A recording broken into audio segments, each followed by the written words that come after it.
On des oreilles, on a tout dit.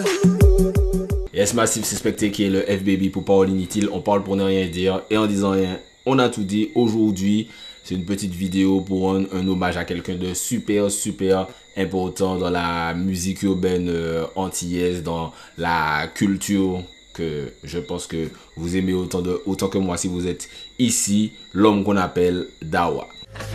Ça connaît, encore avec qui on me bat peuple là, ça c'est la casse toute scène moi, qui aime moi, clique en moi, moi de fuck c'est là qui pas d'accord, ça connaît nous qui toujours travaille, mais s'ils sont pas d'accord, c'est papa là qui chiche n'est que, alors les là.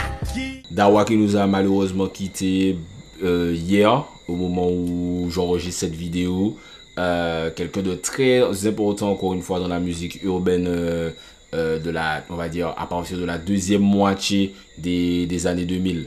Il a vraiment marqué toute une génération, mais alors qui est Dawa pour peut-être les plus jeunes, ceux qui ont peut-être moins de 25 ans actuellement, ou bien ceux qui ont peut-être pas suivi au moment.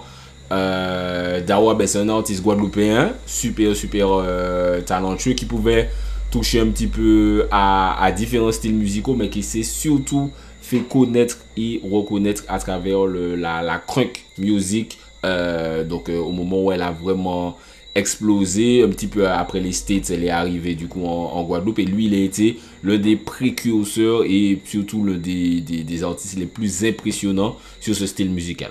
Il a vraiment bouleversé le game, et c'est l'un des membres fondateurs du Blink That Crew, donc avec Toshman, gros big up à lui, Doc Dross aussi gros big up à lui, il y avait aussi Scorpio dans le crew, et il a été aussi très vite dans la transmission puisqu'il a formé Blink That School avec des artistes un peu plus jeunes que lui, d'où le school.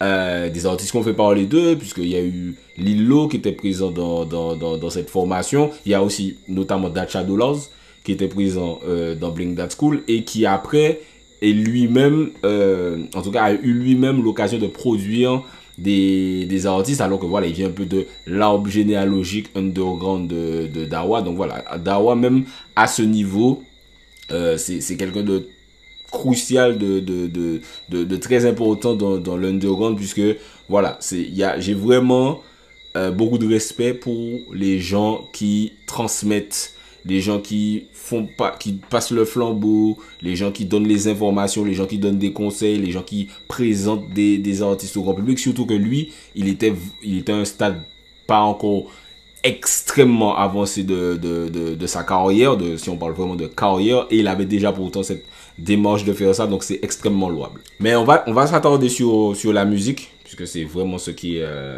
important dans cette vidéo, puisqu'on hommage à l'artiste, puisque voilà, lui-même je le connaissais pas personnellement, donc je ne saurais pas vous dire, mais musicalement il y a beaucoup de chanteurs, surtout à cette période.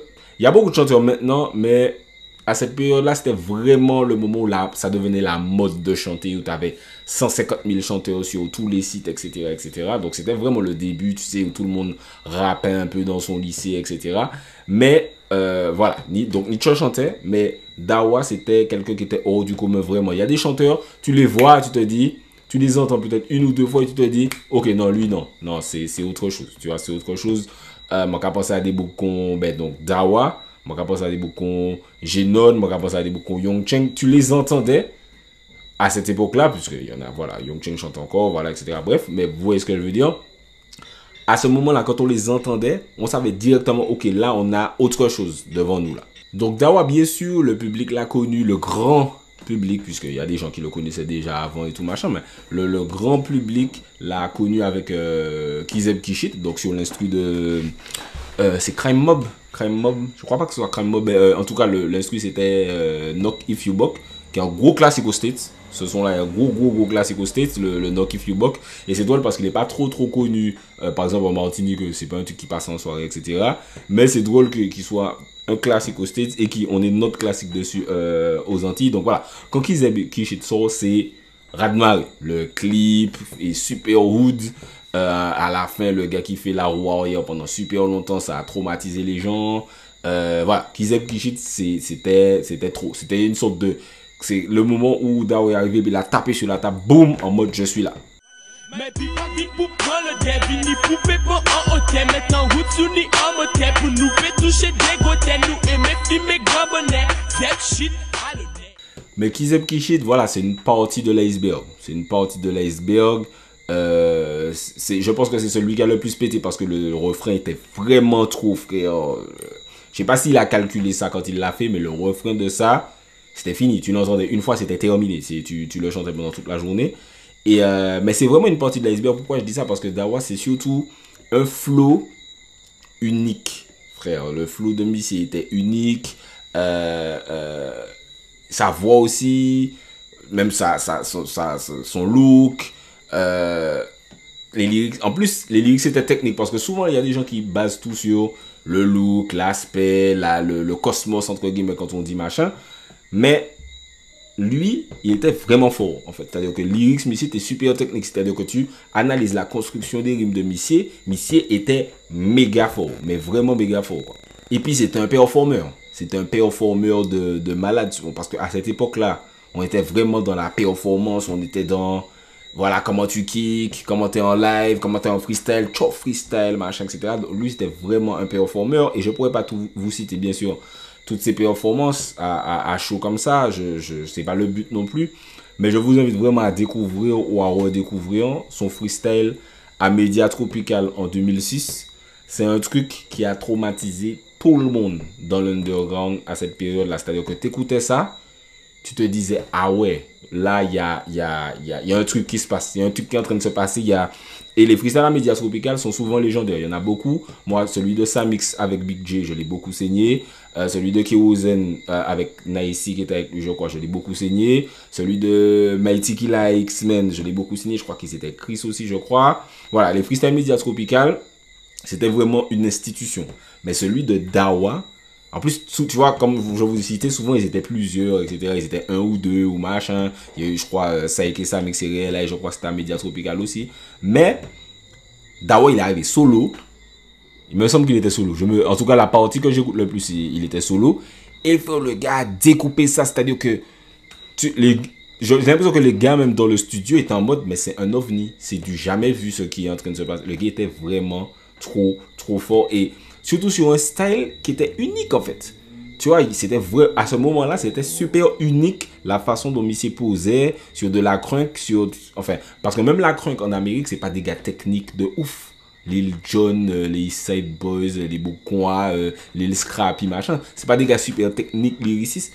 Le gars réussit à garder le cosmos, le style, la vibes de la crunk, le turn-up de la crunk, en étant super fort lyricalement. C'était trop. Ok, on you. Yes, on sort un noir métissé que bon Dieu te bâti. On y en flot, qu'à flotte et si blanc qu'on bateau. Alto chien, violence à de l'argot. Un cafoc l'argot, tic à coup de manteau. Et figue l'argot, yo poco basso. En caisse à basson et boule qu'on le FC Barça. Ou soit tu percé, transpercé, renversé. C'est juste renversé, en mise ici qu'on tiercé. Augmenter les watts pour nous payer, aimenter les potes. Et faire vibrer les blocs pour nous péter. Mentir les autres, et ça c'est vite. Vraiment gros rest in peace à cette icône de l'underground, cette icône du hip-hop antillais. Comme je dis, il fait vraiment partie des gars où tu les écoutais, tu te disais, ah non, mais c'est trop fort. Tu vois, comme Jinon One, comme Young Cheng, comme beaucoup de gens aimaient beaucoup Yad aussi. Voilà, des mecs comme ça où tu te disais, non, c'est trop. Et ça m'est intéressant parce que bah, moi, c'est en génération sacrifiée qu'il a, dans le sens où, comme je vous disais, c'est des boucles qui ont dit, mais les messieurs trop forts, tu les entends, tu te disais, les messieurs trop forts, tout le monde, hein. C'est-à-dire que tu arrives au lycée, tout le monde était en mode, ah, j'arrive au campus, tout le monde, ah, big up à mon soldat Laurent, Louloum Wisdom, je pense qu'il va regarder, il va se reconnaître parce qu'il va savoir que, voilà, il me parlait tout le temps de Dawa, non, Dawa, il est trop fort, tel mixtape, DSK mixtape, ça, machin, etc. Il y a des gars, tu vois, moi, j'étais pas le plus gros fan de Dawa, mais il y a des gars qui étaient vraiment méga fans de Dawa, et il y en avait beaucoup. Et de te dire que tu as autant de fans, de gens qui te considèrent littéralement comme un génie, et au final, il n'y a pas d'opportunité en fait. Et il y a beaucoup d'artistes comme ça. Encore une fois, je vais reciter Young Cheng, Jenon, Yad, Michel Sadi qui a réussi à se faufiler. Mais il y a beaucoup d'artistes comme ça où l'underground c'est une sorte de vivier incroyable de gars méga forts, plus forts même que les gars qui passent en radio, mais il n'y a pas d'opportunité et ils sont arrivés à une période qui est une période extrêmement difficile pour les artistes, qui est la crise du disque. Quand on parle de oui les cassaves qui vendaient machin etc. avant, c'est parce que ils ont vendu avant la crise du disque. Et on oublie vraiment trop souvent de dire ça. Il y a des artistes underground antillais qui ont connu cette crise du disque et qui ont pété pendant cette crise du disque là. Et qui, voilà, qu'est-ce que tu veux faire? L'antillais n'achète pas de disques, le monde entier n'achète pas de disques, il n'y a pas beaucoup de prestations, les maisons de disques ne signent pas en Europe, dans l'Hexagone, il n'y a pas de structure pour signer ici aux Antilles, et quand elles signent, elles perdent forcément de l'argent, puisque voilà, compliqué, même ça mix, voilà, ça a été, le gars il a autoproduit son album machin, mais les gens n'achetaient pas d'album, donc c'était super compliqué.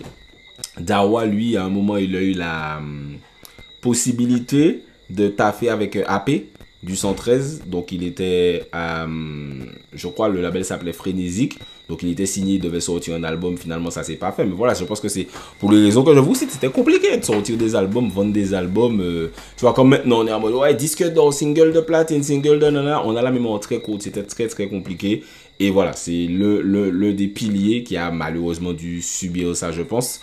Je pense aussi un gros big up à Shaolin, parce que c'était à peu près la même période, et puis c'était aussi un peu crunk, vibes hip-hop, tout ça, machin, dirty. Et voilà, gros big up à Shaolin aussi, qui a sorti un red projet, qui est d'Apogette, comme par exemple, et qui, pareil, tu vois, moi je l'ai pas acheté, je vais pas mentir, je l'ai pas acheté, je sais même pas où l'acheter, tu vois, c'était extrêmement compliqué à cette période, et pour moi c'est une génération sacrifiée qui a malheureusement dû subir ça, et Dawa, encore une fois, rest in peace à lui, c'était une des figures de proue de cette génération. Parmi les reds sons de lui, bon voilà, comme je vous disais, je pourrais pas tous les citer, j'étais pas le plus gros fan de Dawa non plus, mais je vous invite vraiment à laisser dans les commentaires vos hommages, vos sons favoris, les moments de lui qui vous ont marqué, les moments où vous écoutiez ses sons. Je vous invite vraiment à laisser vos hommages à vous dans les commentaires. J'aurais aimé que les commentaires ce soit plein d'hommages à Dawa comme ça, parce que c'était vraiment un artiste important pour ma génération quand voilà, on était en fin d'adolescence, donc c'est vraiment super important. Parmi les gros sons de lui, il y a des sons comme Kizem Kishit, comme je vous disais.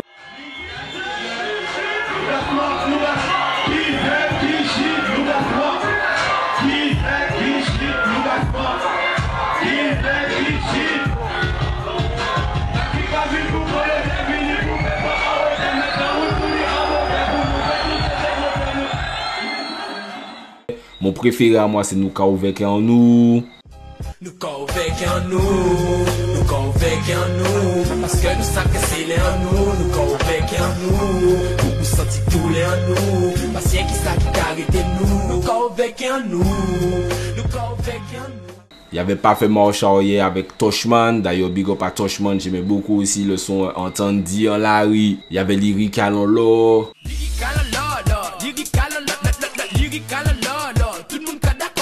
Il y avait Minou.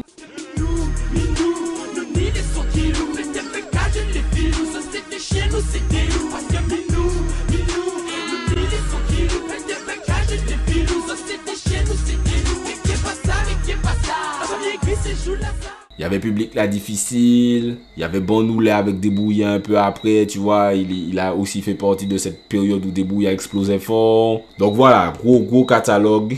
D'ailleurs, voilà, beaucoup d'artistes lui ont déjà rendu hommage. Quand on a annoncé son décès, tout de suite, c'était vraiment à l'unanimité, frère. Rest in peace à un gars qui a vraiment été un grand moment dans nos adolescences. Donc vraiment gros big up et gros rest in peace à lui encore une fois. C'est pas un gars qui sera oublié par ma génération, en tout cas ça c'est sûr et certain. Je vous invite encore une fois à laisser un petit hommage dans les commentaires, un petit rest in peace, votre son préféré de lui. Voilà, on sait pas, c'est pas tous les jours qu'on perd ni Mouniki Kamo tout long. Voilà, on ne ressentira jamais la même peine que sa famille, que ses proches, etc. Mais vraiment, quand tu vois un gars comme ça qui disparaît, tu te dis, ah ouais, ça fait quelque chose. Donc voilà, encore une fois, Rest in peace l'homme qu'on appelle Dawa Star, Lala Gay, OKKK. Nous pas oublier les big tunes. Encore une fois, frère, l'homme meurt mais les écrits restent, ben, l'homme meurt la musique reste aussi. Donc voilà, j'ai tenu à faire une petite vidéo sur ce sujet-là. Comme je vous disais, n'hésitez pas à laisser vos hommages aussi dans les commentaires. Go rest in peace à Dawa, encore une fois. C'était spectacle pour parler d'Étienne, on parle pour ne rien dire. En disant rien, on a tout dit. Quand On des oreilles, on a tout dit.